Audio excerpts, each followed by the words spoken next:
Yeah, well, initially we had a FA20 as from factory. It's non-turbo, so it pushes out a whopping 200 horsepower. Put an AVO turbo kit on it, pushed out around 300 horsepower out of that, but still weren't very happy with the power levels. So then we ended up, we tried to do something a little bit different, so we supercharged and turbocharged it. Once we did that, we put the built motor in it, and we were starting to have some problems with head gaskets at the time. After we got rid of the supercharger, because we were plagued with issues, we then switched to just a plain built FA20, and we made 545 horsepower at the wheels.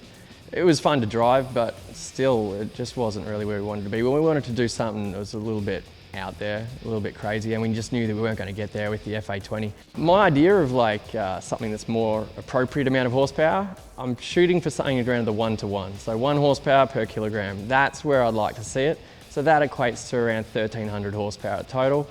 With this engine setup, I'd say that we'd be able to easily push over 1,000 at the wheels, which should equate to close to 1,300 at the fly.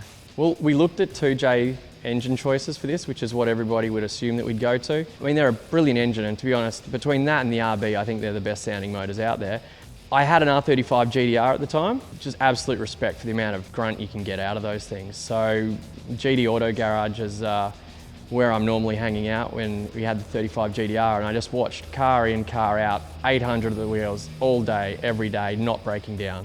So that's when we chose, you know what, we're going to go a 35 GT-R motor, which is the VR38. So it's a 4.1 litre stroker supplied by GT Auto Garage. JHH Engineering in Brisbane as well, they've screwed it together. Coupled with the engine build, we've gone and got a dry sump conversion kit, which came from Daily Engineering in the USA.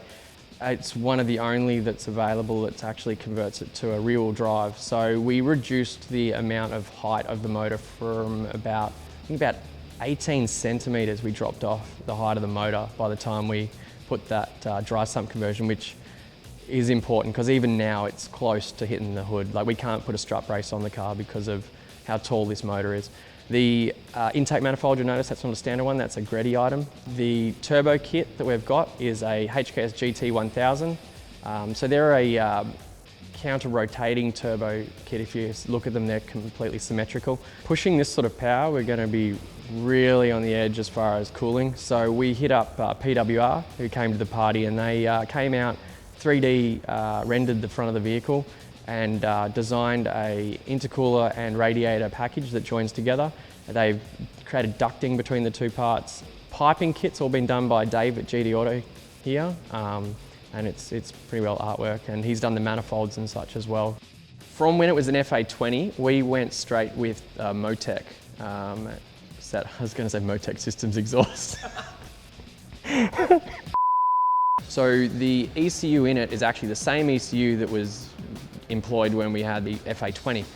And the Motec was a big choice because of the fact that it's very tunable, it has some great features like flat shifting, it had the paddle shift option, it does rev matching for you on downshift. Probably one of the better ECUs out there, so I mean, I think that we've not really spared any expense on this vehicle, so it was the logical choice. Being that we know that the 35 GT-R motor puts out so much torque, and we know that the factory box, I think it's a Borg Warner that comes in the 35 GT-R, we know that it didn't really stand up to it because we broke the gearbox on ours 4 times. So what we did is we teamed up with Motive DVD, and they happened to be building a VR38 powered R34. So we started shopping around for gearbox options. We looked at a few different name brands, and in the end, Albins gearboxes came to the party.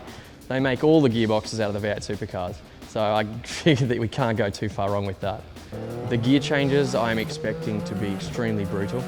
So I'm really looking forward to the crazy whining sounds and the banging and the clunking. It just sort of tickles my fancy. I reckon it'll be a bit of fun there. I've never been a huge fan of the giant shifters that come with the sequentials, and we're putting an air shifter kit in this one. So it'll be paddle shift air shifter.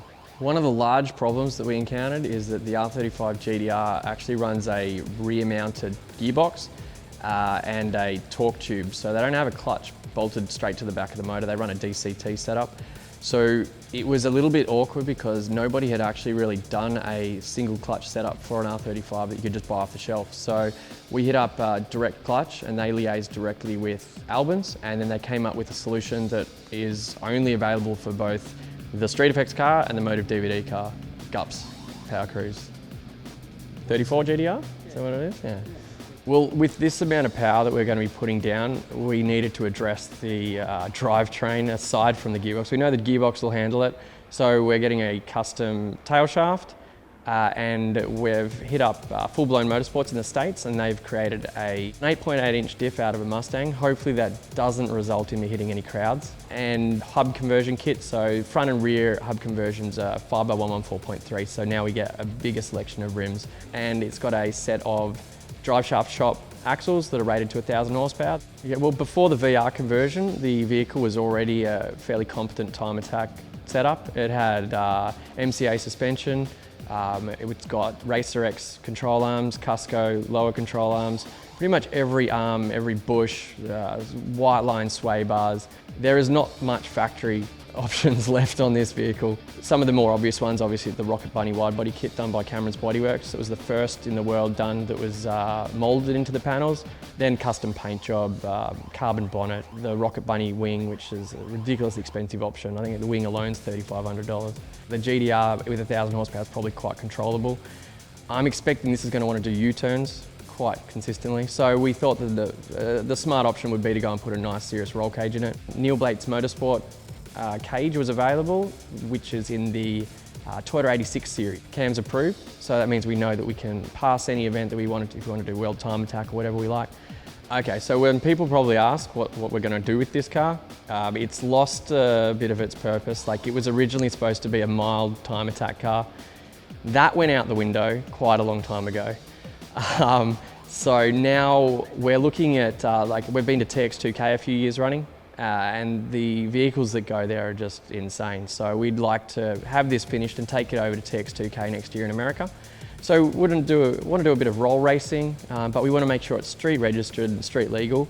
So we've gone and got everything engineered and done properly such that we can still drive this, have fun on the road, and it may not be the most comfortable car to drive, but it'll certainly be one of the most fun. It looks like it's almost back together, but I still think that there's a fair while off. Got direct port nitrous, Multec Systems exhaust, not a bad way to spend 15 grand. Anyway, that's it. It's got nothing to do with this. We're gonna stance the car as well. So we're gonna have camber like this. And I think we're gonna put some of those skid plates underneath it so that sparks fly out.